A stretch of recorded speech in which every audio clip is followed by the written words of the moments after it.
بسم اللہ الرحمن الرحیم۔ یہ سوال پوچھا ہے حاصل پور ضلع بہاولپور سے جناب ایڈوکیٹ محمد صدیق صاحب نے۔ وہ پوچھتے ہیں کہ اخبارات، جرائد اور میگزینز میں بے تحاشا طور پر اللہ تعالیٰ کا اسم گرامی لکھا جاتا ہے، اور اگلے ہی دن وہ اخبار پرانا ہو کر ردی میں یا تنور پر یا کریانے کی دکان پر پہنچتا ہے، اور وہ لوگ اسے مختلف مقاصد کے لیے استعمال کرتے ہیں جس سے نام خدا کا احترام ملحوظ نہیں رہتا۔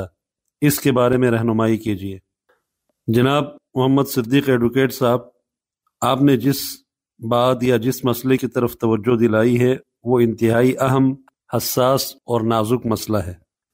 اخبارات میں قرآنی آیات یا اللہ تبارک و تعالی اور اس کے رسول پاک صلی اللہ علیہ وسلم کا نام مبارک ہے تو اس کو ادب سے رکھنا اور بے ادبی سے بچانا ہر اس شخص اور ہر اس مسلمان کی ذمہ داری ہے جس کے ہاتھ میں یا جس تک یہ اخبار پہنچتا ہے۔ لہٰذا ایسے اخبارات کو اگر کسی دنیاوی استعمال میں لانا ہے تو اس میں سے مقدس اسماء کو نکال لیا جائے۔ اب ان مقدس اسماء کو یا جن صفحات پہ یا جن کارنرز پہ وہ نام لکھے ہوتے ہیں ان کو کاٹ کر نکالنے کے بعد کیا کرے؟ بہت سی صورتیں ہو سکتی ہیں۔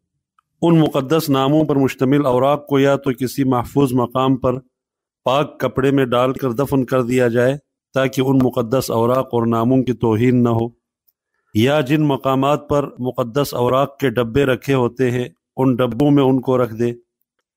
بہت سارے ایسے ادارے بھی کھلے ہوئے ہیں جن کے پاس ان مقدس اوراق کو احترام کے ساتھ محفوظ کرنے اور سنبھالنے کا انتظام ہے۔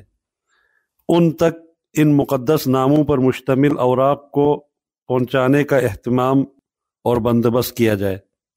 کچھ اہل علم یہ بھی فرماتے ہیں کہ اس طرح کے اوراق کو کسی تھیلی میں ڈال کر اس میں وزنی پتھر وغیرہ ڈال کر دریا، سمندر یا کنویں میں بھی ڈالا جا سکتا ہے۔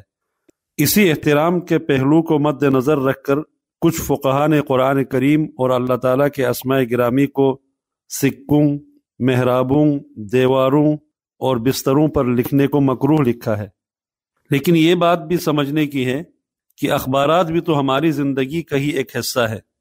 جس طرح ہماری زندگی کو اللہ کی یاد اور ذکر سے خالی نہیں ہونا چاہیے، اسی طرح اخبارات میں بھی لامحالہ قرآن و حدیث کی باتیں تو ہوں گی، اللہ کا نام گرامی بھی لکھا جائے گا، لیکن پڑھنے اور اخبار لینے خریدنے والے کی ذمہ داری ہے کہ وہ ان کے احترام کو یقینی بنائے۔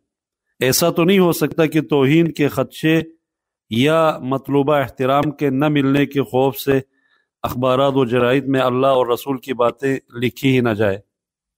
ہمارا اپنا کیا کردار ہونا چاہیے؟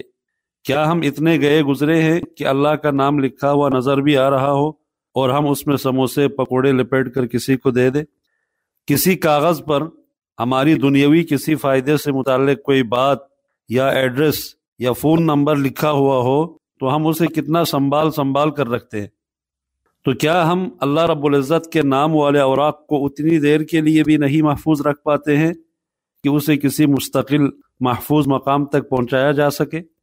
یہ جتنا نازک اور حساس مسئلہ ہے اس کے تناظر میں باقی تمام بہانے اور عذر کچھ حیثیت نہیں رکھتے۔ ایک مسلمان کو اس حوالے سے بہت ہوشیار اور رہنا چاہیے۔ پھر ہمارے ملک میں ان سے متعلق باقاعدہ قوانین بنا ہوا ہے تو پھر ان قوانین کی بھی پاسداری ضروری ہے۔